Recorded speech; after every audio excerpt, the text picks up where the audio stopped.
నాని ప్రొడక్షన్‌లో వచ్చేసిన 'court' movie హిట్‌తో మొత్తానికి తమిళ్ హీరోని బుట్టలో పడేసుకొని పెళ్లి పెట్టెలెక్కుతూ అందరికీ షాక్ ఇస్తూ వచ్చేసిన శ్రీదేవి.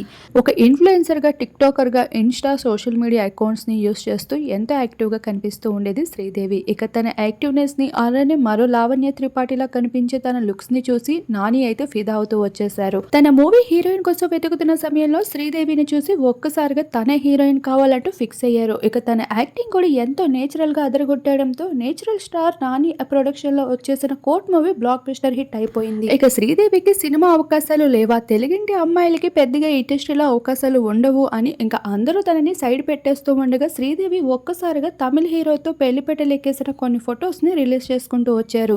అయితే శ్రీదేవికి పెళ్లయిపోతుందా అంటూ అందరూ కామెంట్స్ చేస్తూ ఉంటే వాటిపైన రియాక్ట్ అవ్వాల్సి వచ్చింది. అది తమిళ్‌లో ఒక పెద్ద మూవీ అవకాశం దక్కిందంట. ఇక ఆ మూవీ షూటింగ్‌కి సంబంధించిన ఒక ఫోటోని రివీల్ చేసినట్లు షేర్ చేసుకుంటూ వచ్చేశారు.